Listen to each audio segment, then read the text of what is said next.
So you're all very welcome back to the SEI 30th anniversary event. We have a very exciting panel for you this afternoon on the theme of the politics of crisis in Europe. And it's my great pleasure to introduce to Mark Blyth, who's joining us from New York, to Luke Cooper and Helen Thompson. And we'll go in that order. So just to introduce our first speaker, Professor Mark Blyth is joining us via Zoom from Brown University. He is the William O. Rhodes 57 Scholar of International Economics at the Watson Institute for International and Public Affairs at Brown University. Mark is a political economist whose research focuses, in his own words, upon how uncertainty and randomness impact complex systems, particularly economic systems, and people continue to believe stupid economic ideas despite buckets of evidence to the contrary.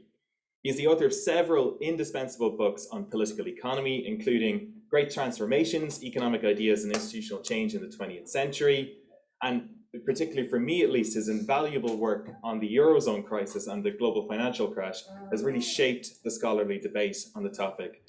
Notable books include Austerity, The History of a Dangerous Idea, and the excellent edited volume with Matthias Matisse on the future of the euro. So it's my great pleasure to hand over to Mark to begin. Good morning, actually good afternoon, everyone. It's morning where I am, but it's afternoon here. I would have loved to have joined the whole conference, but it would have meant I would have got up at about 3 o'clock in the morning. So perhaps that was not to be.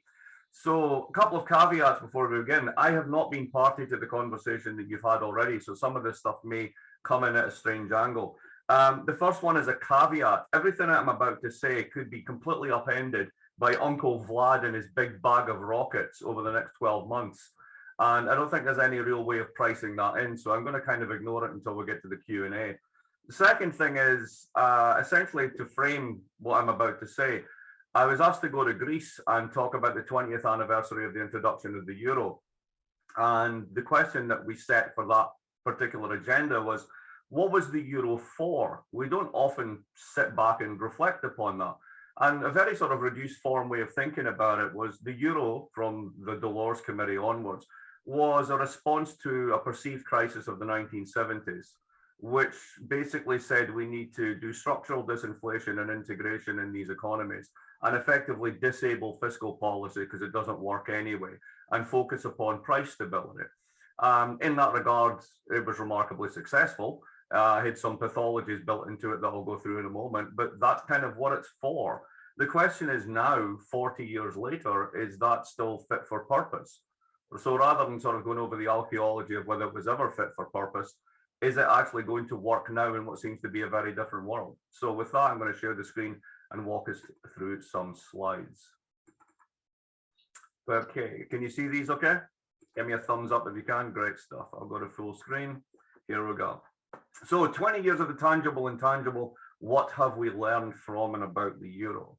So I'm going to go through stuff that you know already, because I think it's important to remember the background to the crisis. And then the second half, I'll go forward and say what perhaps something useful and provocative. So the first part, of course, 12 years ago, there was a crisis. And there's two stories about how this happened, and only one of them is true. So the first one, which is the sort of the standard story that you still get from the institutions and in much of the literature, is the following, which was that back in the day, you could get 25% for holding Greek debt, which basically gave you an implied probability of default of 1 in 4. So you got quite a nice payoff for doing this. Unfortunately, or fortunately, depending on what your preferences are, there was this thing called the ECB that was about to come online with this thing called the euro. And what that meant was that those bonds were going to disappear. And ultimately, those bonds disappearing meant that that easy source of revenue was going to disappear for bond traders. And more importantly, you knew that exchange rate risk and inflation risk was being taken off the table because they were serious about this stuff. After all, this new bank was going to be based in Germany, and nobody's more serious about inflation than the Germans. So given that those expectations would be changed, you would expect forward pricing of those instruments to come down. And that's what you see with that yield conversion right until 1999. The euro comes in, everyone becomes Germany, until, of course, it's not true, because not everyone is Germany, and you get the crisis and you see the explosion in yields coming after 2009. So that's sort of the first part of the story. The mechanism behind this, of course, looks at long-term current account imbalances.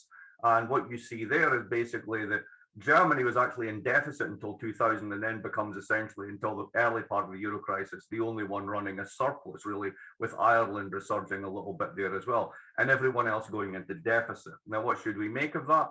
That this is basically driven by lax public finances. If you have a look at the annual growth of government expenditure prior to the crisis, no prizes for guessing that it's Ireland, Spain, Greece, Portugal that end up in trouble. And of course, the prudential Germans are the ones that actually escape the punishment for this. So states are spending too much. This massively erodes wage competitiveness in the periphery. So you see the change in unit labor costs. Again, it's Ireland, Spain, Italy, Greece that's really the problematic ones. Germany actually suppresses their wages and becomes even more competitive now. And in sum, what that leads to is cheap credit and rising wages, made possible unsustainable external debt increases. So the flip side of all of that spending and wage competitiveness being eroded is the net international investment position of the southern states. And guess what? They're borrowing. But once the yields start to come apart, that borrowing becomes unsustainable, with the inevitable result that when the mortgage crisis hit and bank lending dried up, bond yields exploded and Europe fell into crisis. Right, that's it. That's your standard story. Now, there's something missing in this story, and it's this. You can't have over borrowing without over lending. So let's do this story again with thinking about over lending rather than over borrowing. So let's look at the same chart, and let's pick up on one point that I said at the beginning, that if I'm a bond trader, I'm looking at my yields because I'm actually making money off of these things relative to the risk involved in the instrument. If I know that this thing called the ECB is coming in, I've got to make more money on a declining spread. How do you make money on a declining spread? You basically have to use leverage. You pump up the volume. You buy more of these stuff. In other words, what you're saying to the credit markets is, I want to buy more of these, please issue them. And as you issue them, the demand is such that the yield begins to collapse. So you buy more and more because it gets cheaper. What's the net result of this? That the flip side of that other story is that basically core banks get stuffed with periphery debts gone bad as a result of overlending. So what you find is that France and the Netherlands and Portugal and Germany, but particularly France and Germany in terms of the size of their banking sectors, get absolutely stuffed chock-a-block with periphery debt that's about to lose most of its value.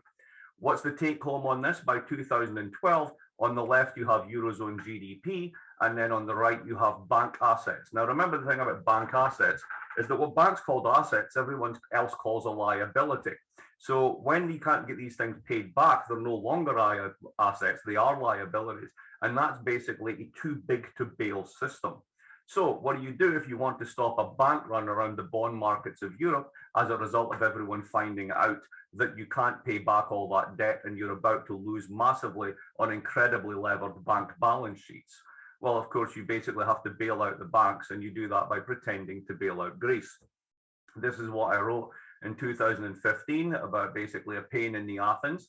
And what was the real story that was going on behind all the talk about the profligate Greeks at the time and the ECB rationing bank credit? It was the following. The first bailout to the Greeks by 2013 was 110 billion. Then there was 20 billion plus 145 billion. Now of that, all of that is locked up in Luxembourg at the ESM with an interest rate of 1.39. Interesting what that means going forward in an environment of positive inflation, but let's table that just now.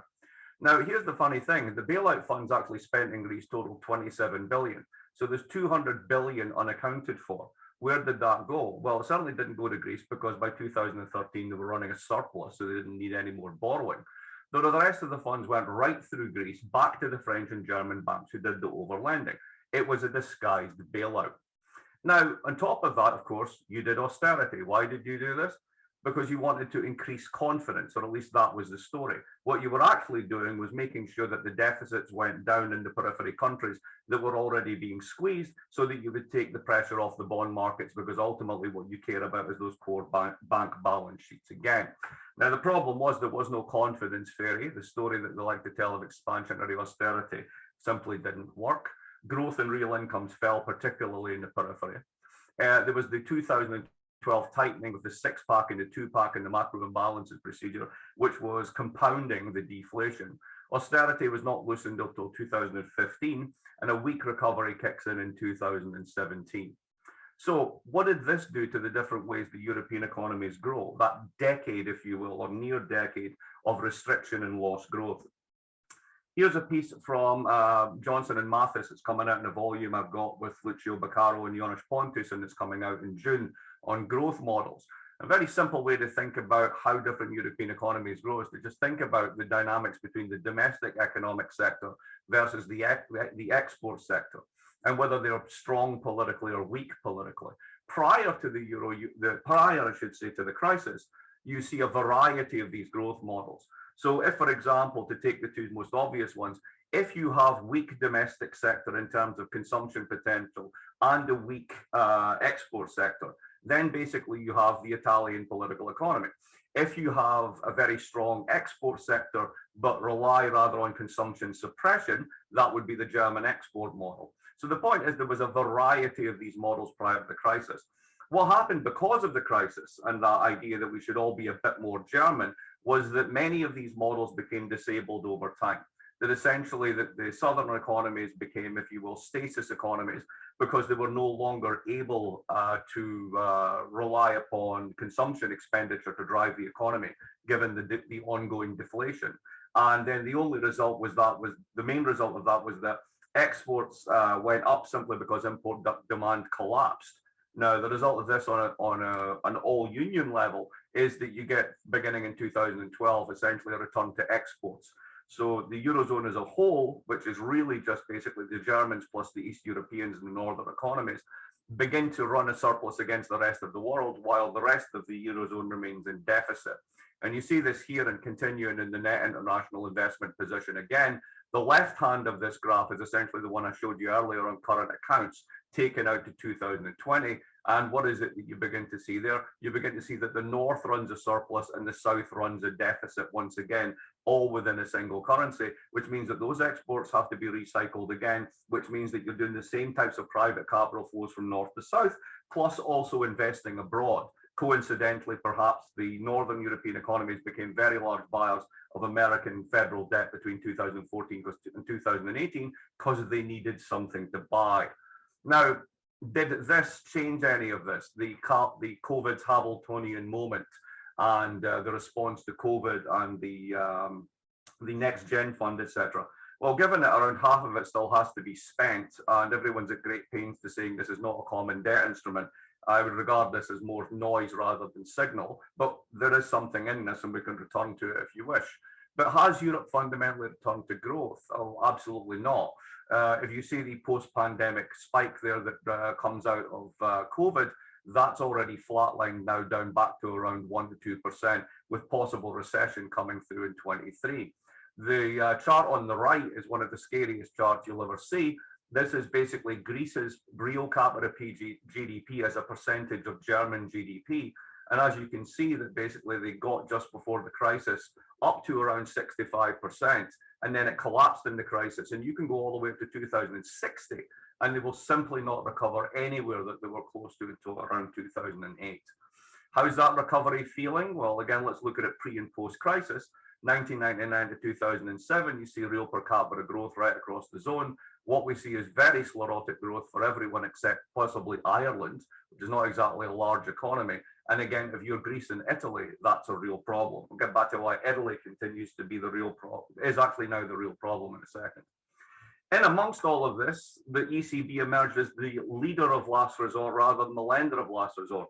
And we know this is still materially significant because when Lagarde became the ECB chief and momentously said that it's not our job to close spreads, it immediately cost 14 billion for saying that because the spreads blew out, and that's what it cost the central banks involved.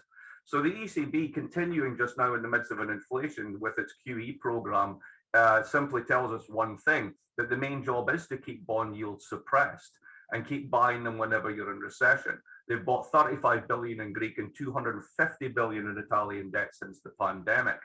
Italy's debt is 135% debt to GDP, and that is systemically significant because it's a large economy.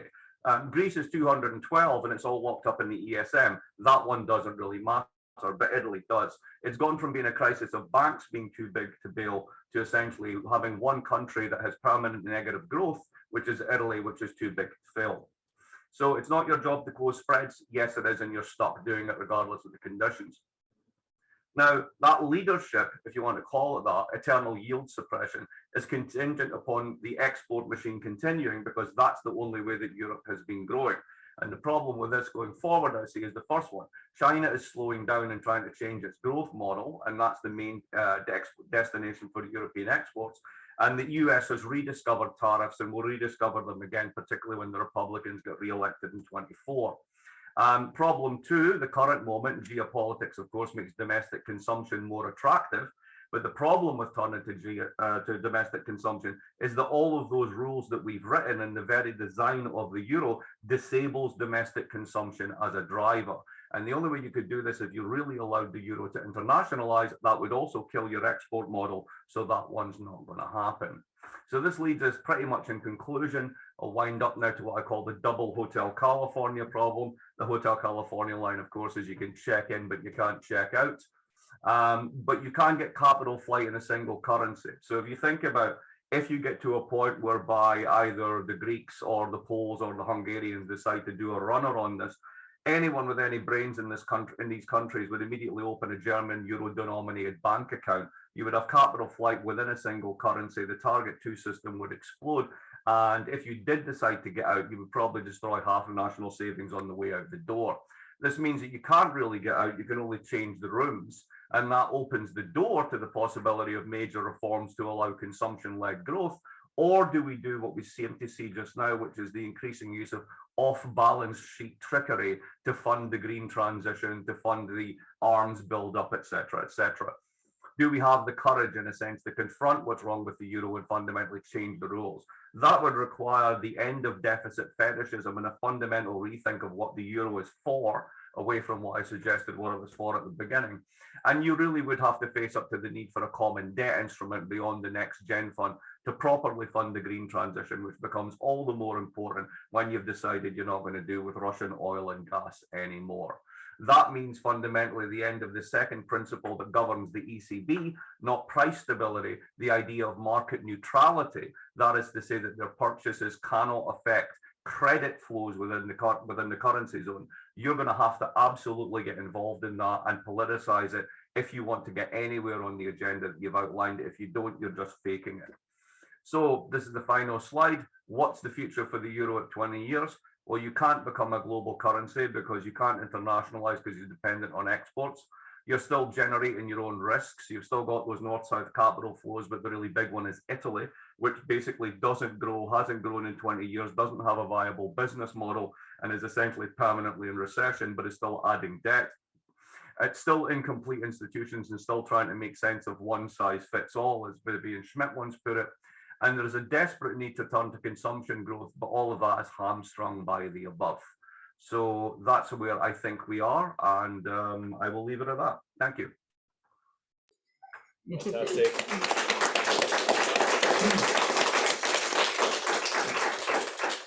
Goodness me, there's lots of you in the room. I had no idea. I can only see 3 people. So apologies for the feedback. It's taking me back to my days of being in a band and reminding why I need some experience in sound engineering.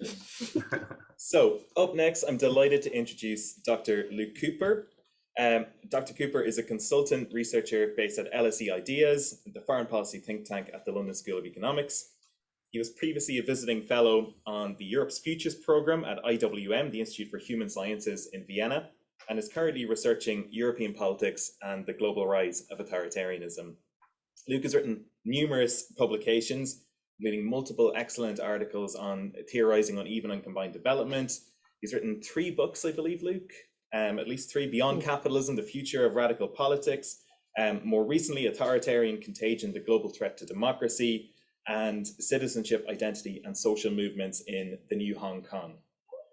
Luke also, which is just one of multiple podcasts I'm going to mention on this panel, runs 2 excellent podcasts. The Another Europe is Possible podcast with Zoe Williams of The Guardian, and one that I highly recommend you check out if you haven't, which is Between Dream and Tragedy, a critical history of European integration since 1989. I'm also particularly delighted to introduce Luke as a University of Sussex alumni who completed his PhD in 2013. So Luke, take it away. Far too kind an introduction, and I'm not sure I appreciate like the pointing out the podcast, by the way, because it's not quite as successful as some of the company I'm in this afternoon, but I am a keen podcaster. It's a pleasure to be here, and thanks Neil and Alex for organising today's event. It's been a fascinating series of discussions, and I've learnt a lot.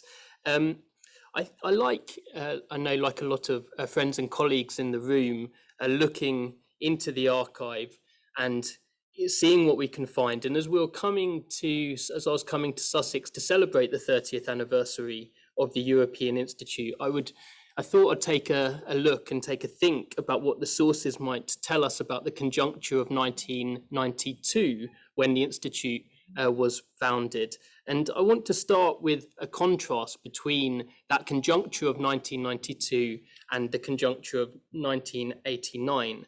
I think we are, and I think this has been already suggested in some of the contributions today, in a way culturally and intellectually programmed to imagine the 1990s, and especially the early 1990s, as an extremely hopeful moment, especially in European studies. The leap forward for European integration, the dawn of a new era after the fall of the Berlin Wall in '89, and the so-called return to Europe narrative. But it seems to me, an ambiguity that many saw in these events at the time, a sense of foreboding that 30 years later, I suspect, will find all too familiar. 1992 was arguably the end of the dream of European federalism, not its beginning. As the former East German dissident and member of the Bundestag, Gerd Popper, put it at the time, our dream of Europe died and we got Maastricht instead. After all, the high point of federalist hopes had come a few years earlier, in 1989, marked not only by the fall of the Berlin Wall that was responded to very energetically. There's some great videos you can find online of the European Parliament debate in '89, by the way, by the European institutions. But also, I think '89 was significant for the federalist story because it saw Italy's forgotten and extraordinary referendum, where nearly 9 in 10 voters on an 81% turnout backed a fully sovereign federal Europe. If this gave rise to the hope that nationalism was in decline, it was, of course, one swiftly dashed.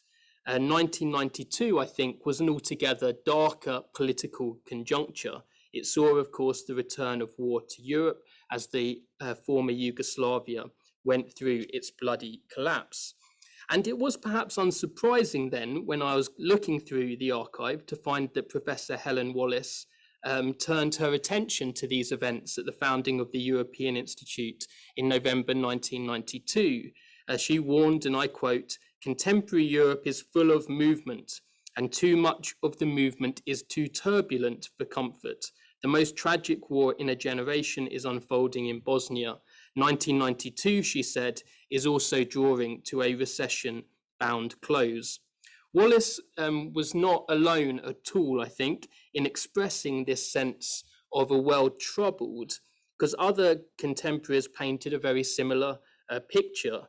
The Guardian journalist Malcolm Dean wrote a very prescient piece following participation in an OSCE delegation to 5 former Soviet states in August 1992. He told the story of an opposition leader in Uzbekistan that had been beaten so hard in the street that he needed brain surgery. He described the outbreak of civil war in Georgia, and he observed how Ukraine and Russia had only achieved a fragile peace in Crimea.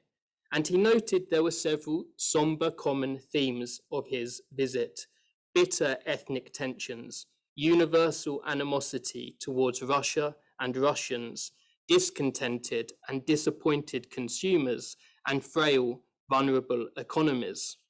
As for democracy, he thought it was easy to imagine a Pinochet-esque model for this new world being created. There is no lack of strong men in Central Asia who might follow who might allow Western companies access to their markets, but deny their people fundamental democratic rights, he said. 30 years later, and if we place in a box phenomenon like the iPhone or the broader internet revolution, this could easily read like a description of our own time in many respects.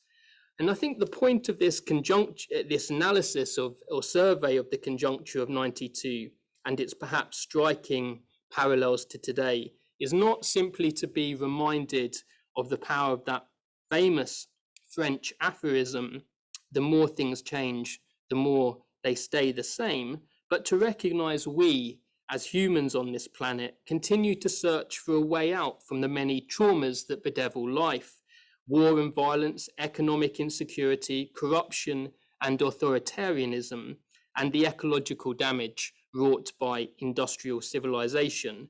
The question then is how and whether we can break free from these vices.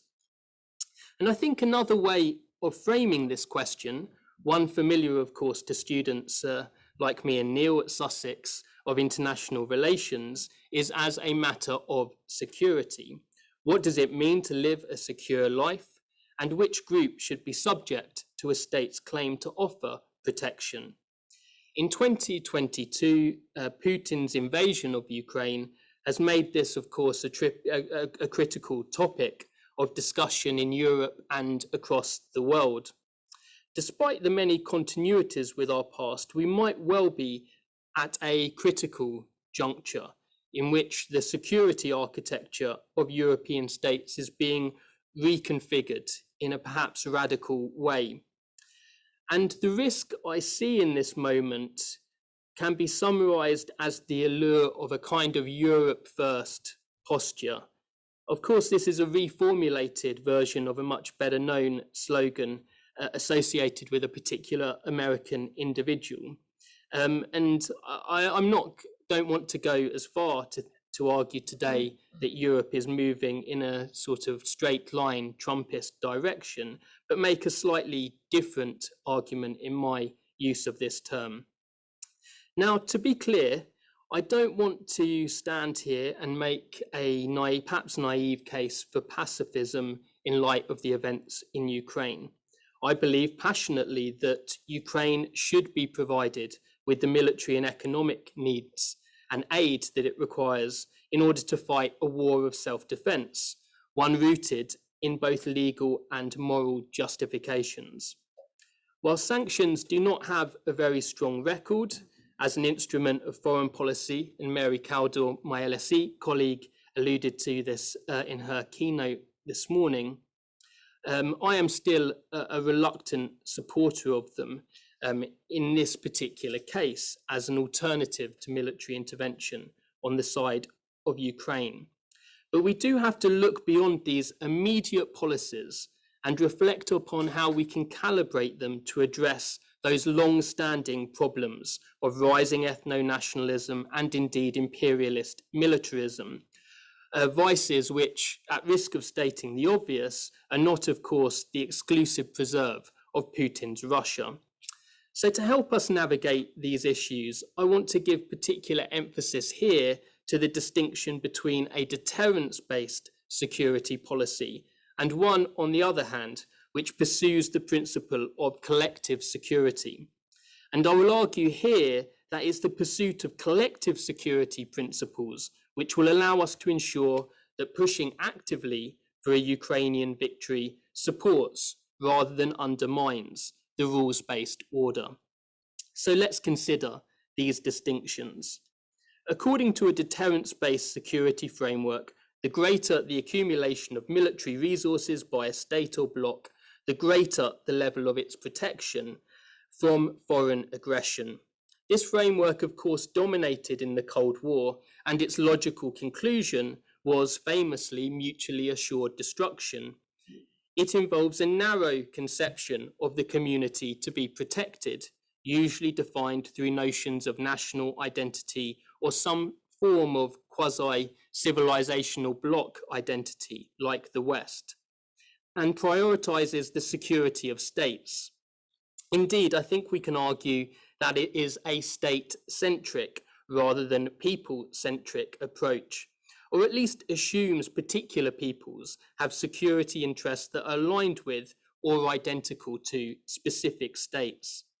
As a security doctrine, it is also liable to increase geopolitical antagonisms because, as the famous security dilemma in international relations teaches us, the accumulation of military resources by the state may be interpreted by others as an offensive, not defensive action. And this, as the argument goes, can have a spiral effect on geopolitical competition, maybe even risking a all-out war. Now, cast at that level of abstraction, I think the critique of deterrence-based security in this form is helpful because it can recognize that largely well-meaning actors can get caught up in an uncontrollable geopolitical logic. And that, it seems to me, has particular resonance with the current conjuncture in Europe. Of course, at the same time, it should be noted that some closely related self-defense doctrines have been used to justify wars of aggression. In Iraq, Britain and the United States infamously put forward a really dubious self-defense argument to support regime change. Putin has also claimed his military operation is an unavoidable war of self-defense to protect Russia and Russians. Collective security, our alternative framework here, draws its power from these criticisms of deterrence logics. As a set of ideas, it has a long history, but is particularly associated with the post-World War II international order. And it arises out of a desire to change the relationship between states to reduce those spiral effects brought about by the accumulation of military resources, and in doing so advances a different claim of moral obligation. Whereas deterrence assumes specific states and military alliances have a primacy of obligation to their allies, collective security holds that all states have a mutual obligation to ensure one another's safety. It seeks to overcome the problem of the security dilemma by advancing common interests that address what we called earlier the vices that bedevil life: war and violence, economic insecurity, corruption, and authoritarianism. While it might be accused of naivety, it is arguably a pragmatic doctrine. It recognizes that the pursuit of collective security may involve the use of force and just wars, but it places legal and moral limits on how force is used. It challenges the zero-sum conception of deterrence and promotes a positive-sum agenda that I think is fair to argue is consistent with the substantive social and ecological needs we face in the 21st century, as states simply have to cooperate if we are to have any hope of equitable and sustainable development. So what I find interesting about this doctrine for our current moment is it allows us to recognize that given the existence of ideological complexity and polarization, it's clearly the case that the interests of citizens and states will always be contested and not always aligned.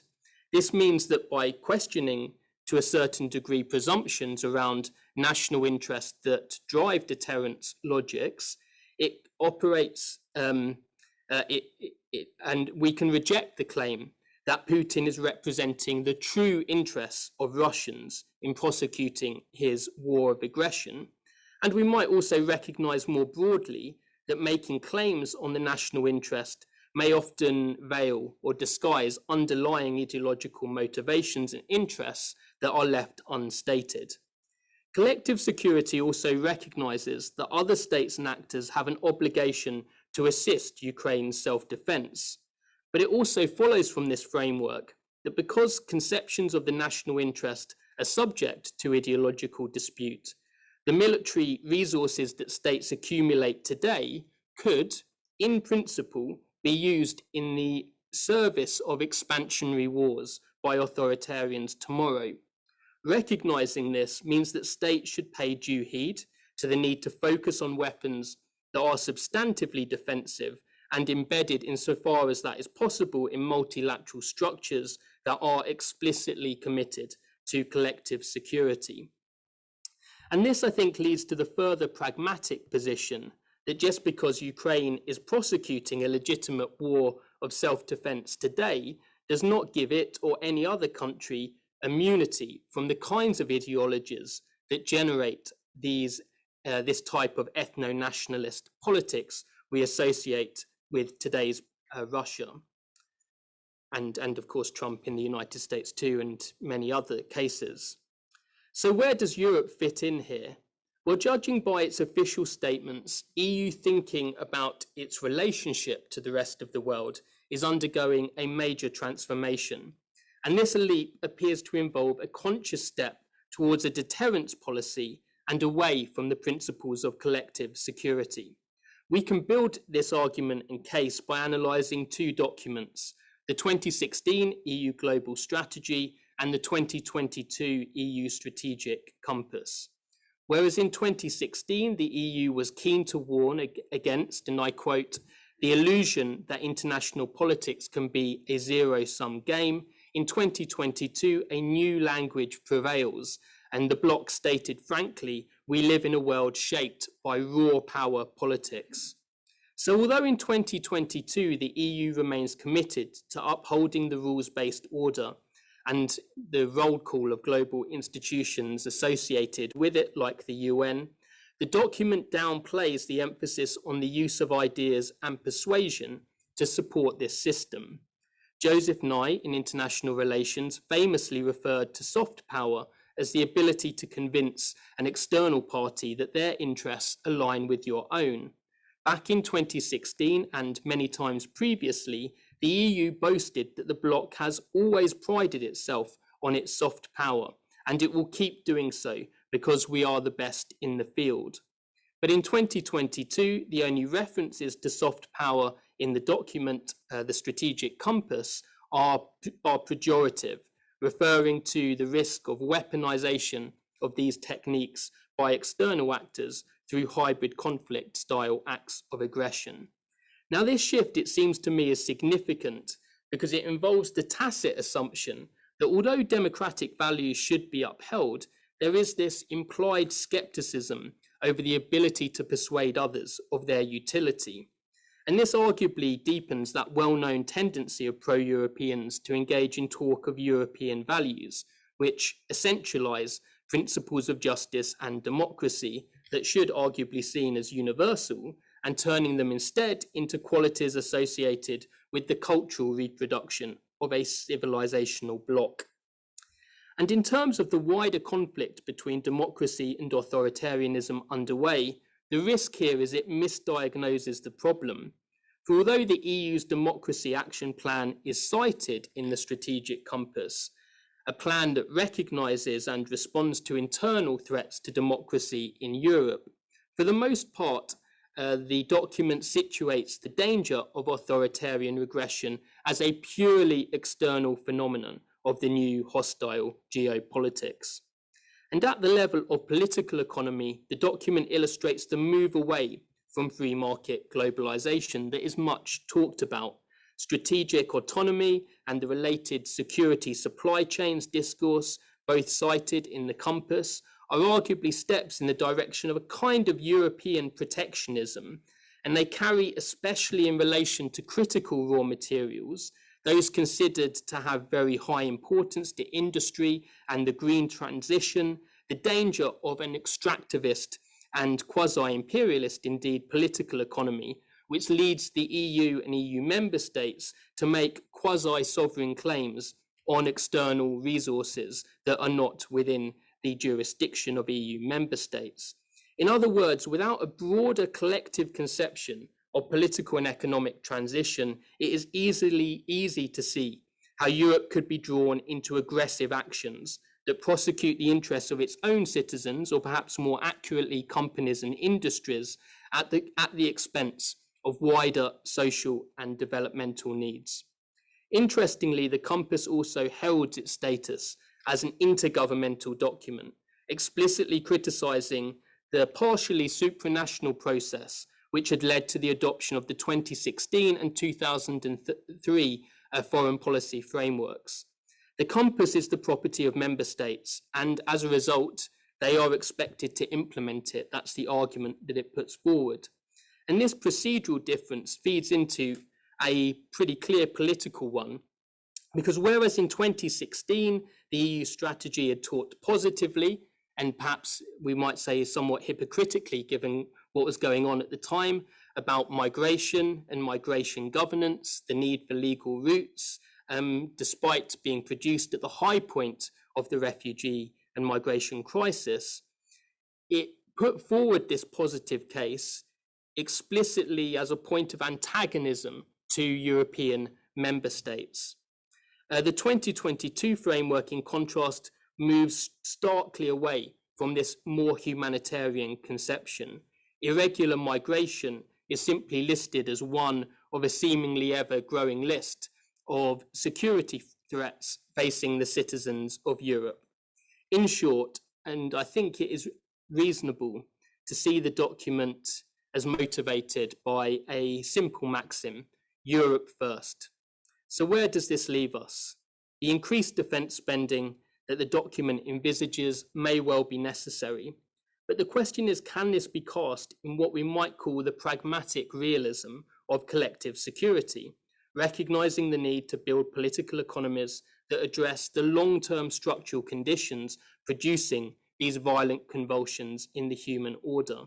If, as I suggested at the outset, the current crisis has been decades in the making, the job of Europe and the European Union is not simply to protect Europeans in these kind of beggar thy neighbour terms, but to contribute to a much broader global rethinking orientated to peace and justice. And the final point here is that perhaps Ukraine could assist in making this case. On the one hand, it has an outsider's perspective on the EU and its foreign policy.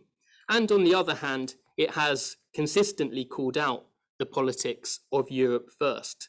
For example, as it has been expressed in relation to importing Russian oil and gas. So it therefore has an interest, I would say, in pursuing an alternate conception of solidarity based on the mutual obligations of collective security. Thank you very much, Luke.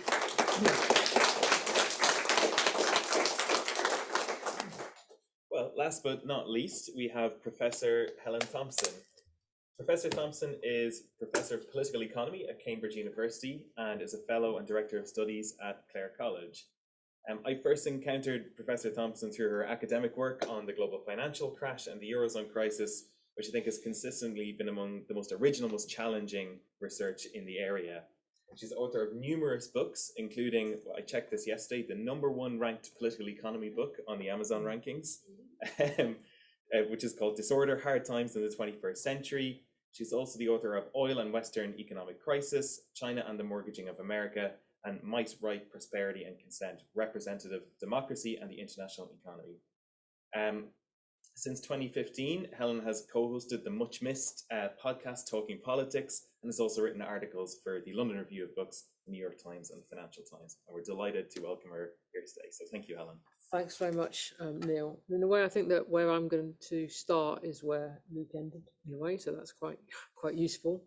Is this mic working? It is, yeah.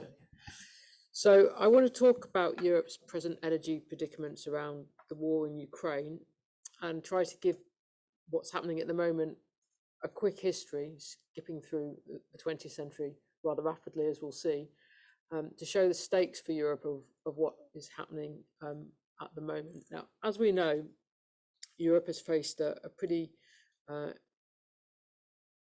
let's say, powerful reckoning over its foreign energy dependency on Russia since the invasion of Ukraine on the 24th of February.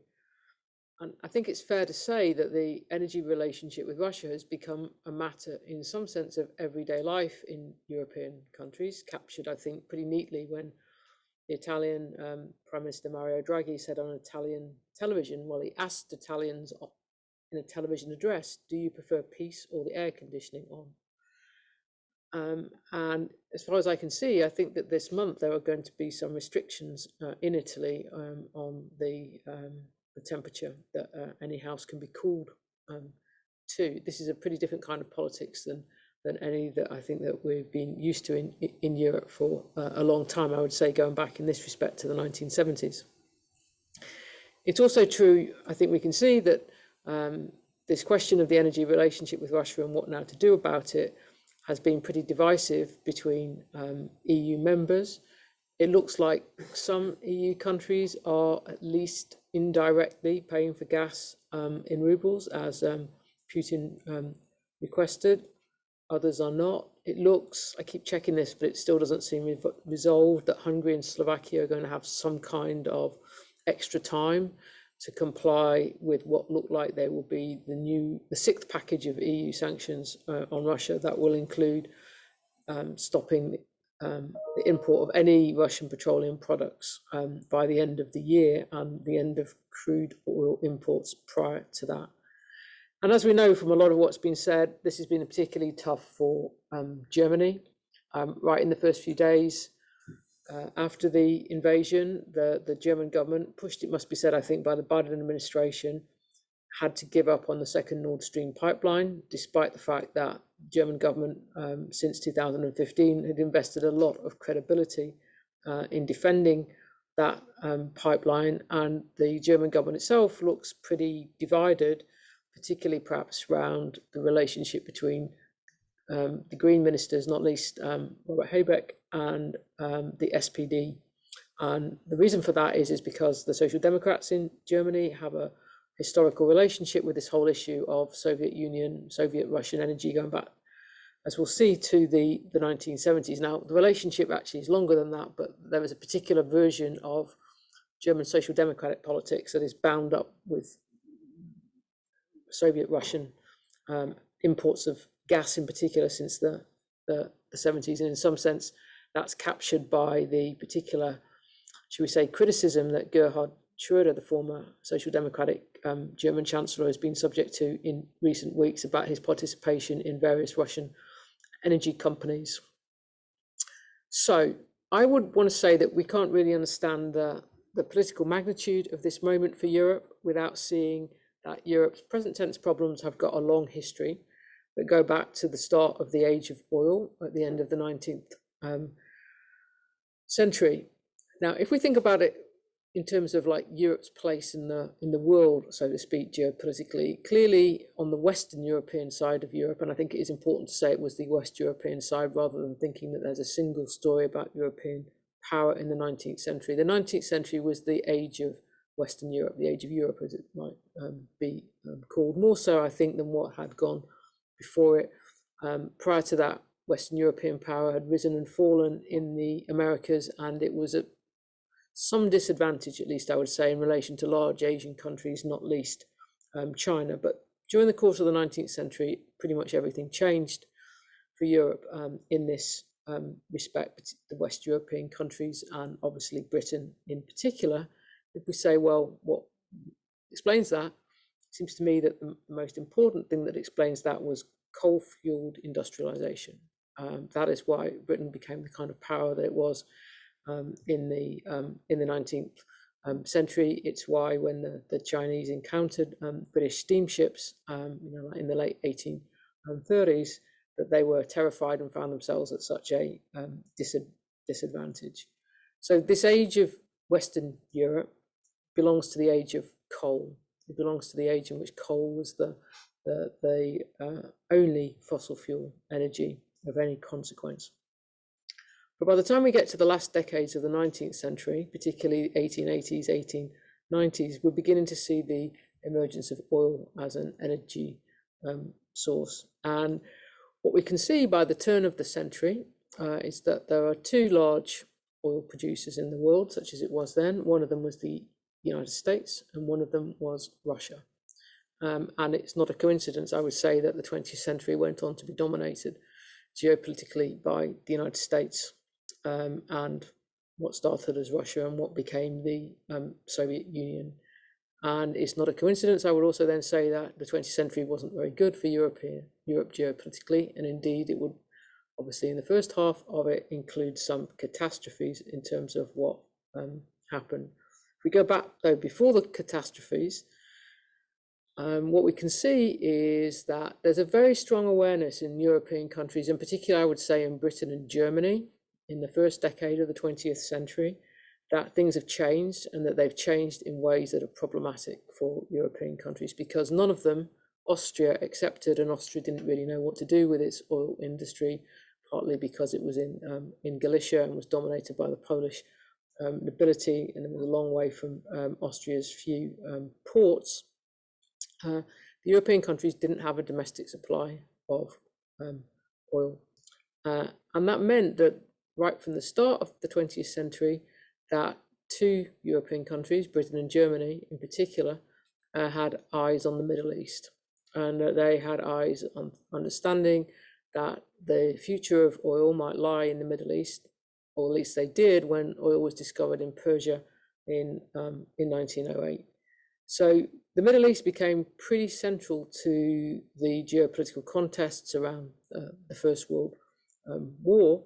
And in its outcome in this respect, it was pretty advantageous for two European countries, leaving aside the slaughter and the horror of that. And those two European countries were Britain and France. And it was pretty awful for the one that lost, which was Germany, because Germany found itself without any empire in the Middle East, in contrast to Britain and France. And actually, the one company, the Iraq Petrol, was first of all called the Turkish Petroleum Company, that Germany did have a stake in via Deutsche Bank. They had to hand it over to the French as a consequence of losing in the First World War.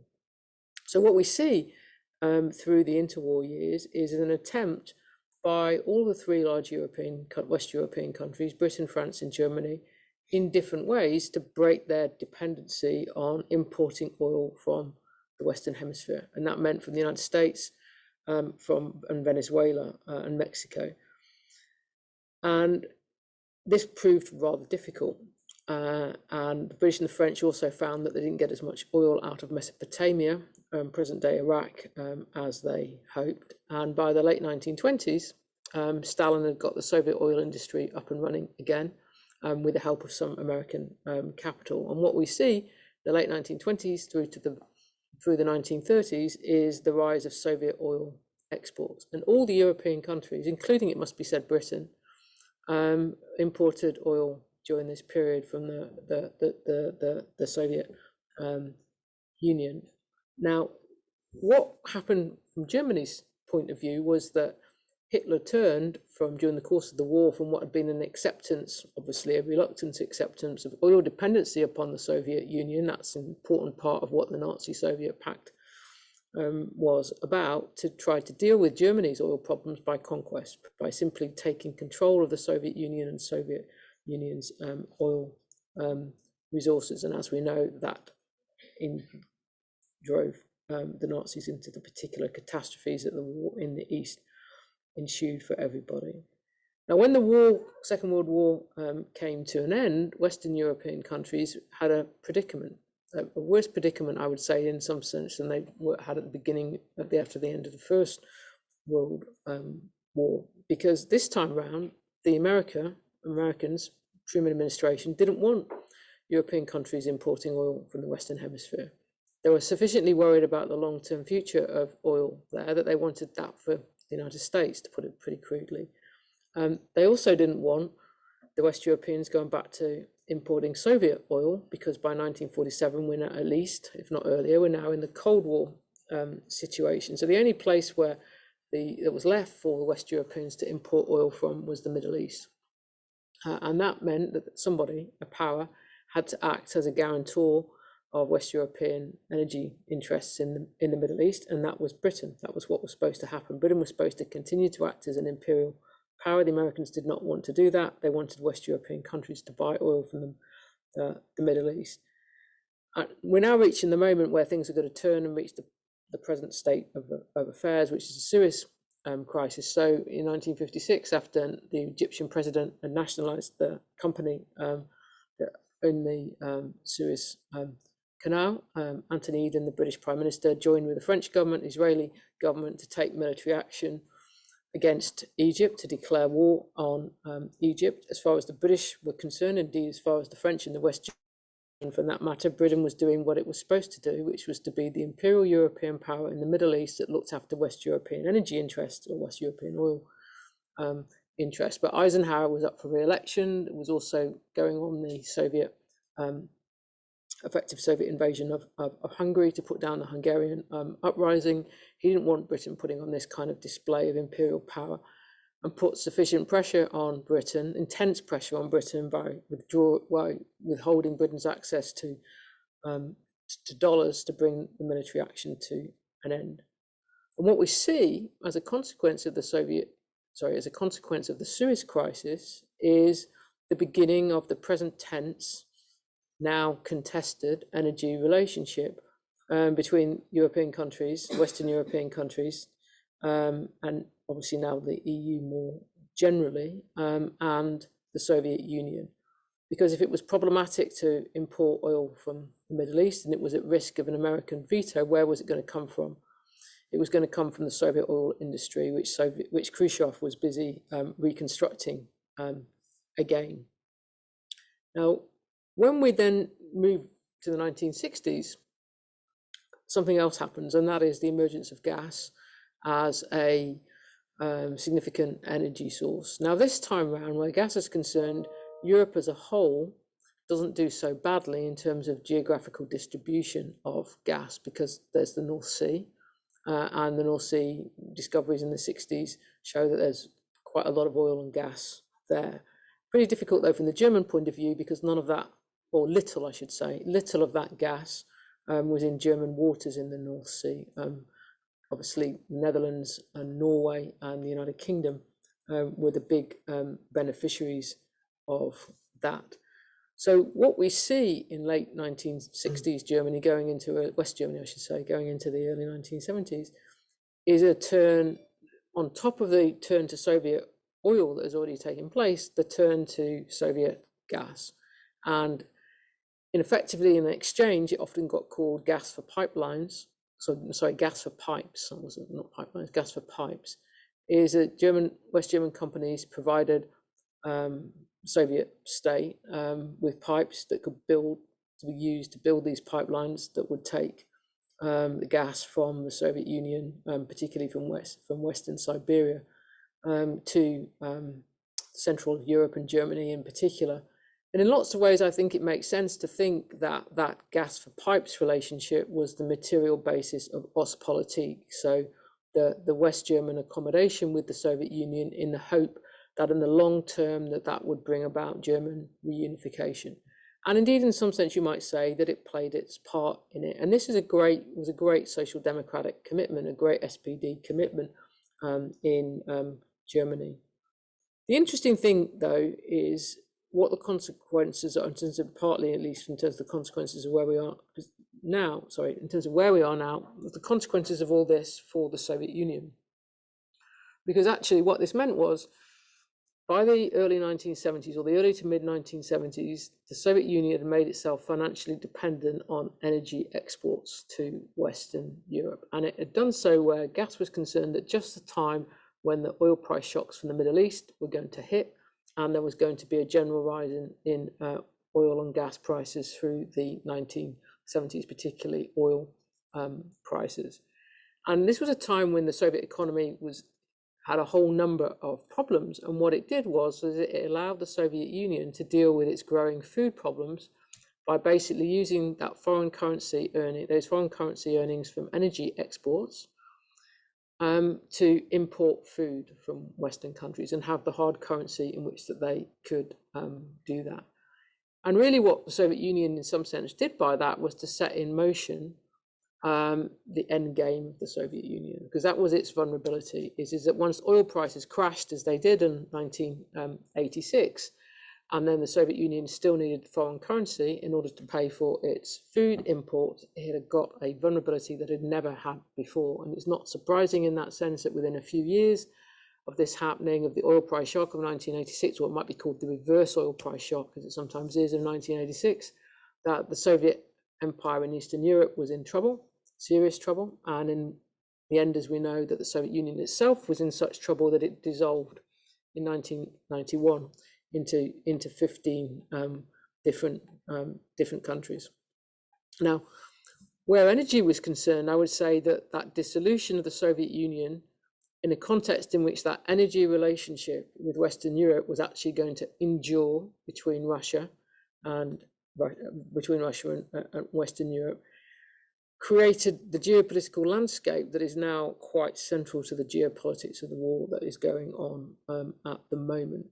Because Russia really inherited the Soviet economy and its dependence on energy exports, though it took some time for oil exports to recover through the whole oil industry to recover through the 1990s.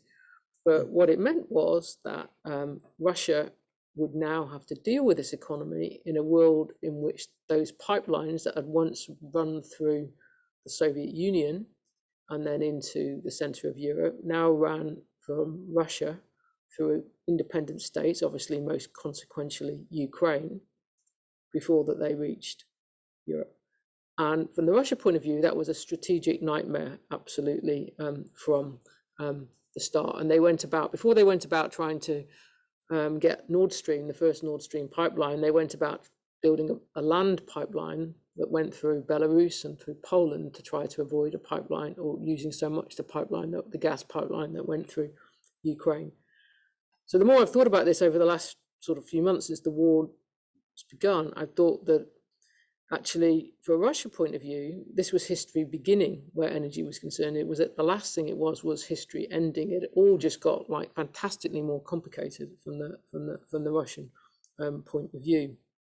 And what we can then see is there's been a significant series of crises around Russia-Ukrainian relations that have brought about energy shifts in Europe. So just briefly, the first one came in 2005 with the Orange Revolution in Ukraine, that brought obviously to power Yushchenko's government that was looking to move away from the close relationship with Russia that had generally, though not uncomplicatedly, prevailed before. And it's in a sense in response to that Orange Revolution that Gazprom and a couple of the German energy companies decide to go ahead with the Nord Stream pipeline, the first Nord Stream pipeline, I should say, by that, because there's now the sense that actually if Russia-Ukrainian relations are going to get a lot more difficult, then relying on transit through Ukraine is an energy security risk. Then in January 2009, there's a big bust up between the Russians and the Ukrainians over both prices that Ukraine was paying for gas and the pipeline, the transit fees that Ukraine charged to Russia. Gazprom cut off all the supplies to Ukraine. Ukraine siphoned some of the gas back for itself, and Bulgaria ended up being hit very badly in the middle in winter. It was January of 2009 when that happened. And the European Commission at this point began a whole new push. It first tried in 2000, but it began a whole new push for energy diversification away from Russia. So the idea that this issue, the European Union hasn't grappled with this issue before, it just isn't true. They've been trying, European Union has been trying to break energy diversification seriously, I would say, since 2009, and actually to some extent, at least since 2000. Then we get the Crimea crisis in 2014. This really politicizes the issue of Nord Stream, particularly politicizes the issue of Nord Stream 2, which both the German government by that point was keen on, German companies were keen on, Gazprom was keen on, Putin was keen on. The difference this time round between what had happened over the Crimean crisis and what had happened back in 2005, Orange Revolution and the first Nord Stream pipeline, was that the Americans had now acquired a gas export capacity for themselves through the shale gas boom. So now the Americans and the Russians could compete to sell gas to European countries, just as they competed to sell oil to European countries at the beginning of the 20th century. So now we are where we are with the war, the most disastrous of all these crises. And I think it's fair to say that Russia, in embarking upon this war, has brought about a profound geopolitical shock to itself, to to Europe, and that Europe is destabilized because Russia, as a part European power, part Asian neighbor, has made a strategic blunder, and it's made it very politically difficult for the European Union to continue with an energy relationship, which is actually rather hard to get out of, and that has deep historical roots. So I just want to finish by saying that I think that the question of whether this energy relationship with Russia will continue is actually going to still be politically contested, particularly where gas is concerned, and that contest may in itself constitute another geopolitical shock for Europe because it will be very, very divisive. And I would suggest that Europe can't get out of this complex geopolitical energy relationship with Russia while fossil fuel energy is still so important. Thank you so much, Helen.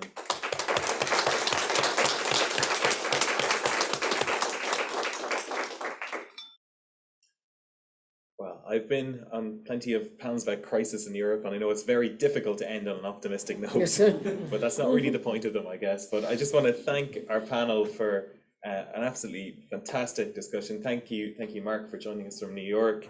Thank you, Helen and Luke. And yeah, I suppose the optimistic note we can have is maybe let's continue this conversation over a pint in Brighton if anyone cares to join us. Yeah, so just thank you all for coming. Alex, would you like to say any final words?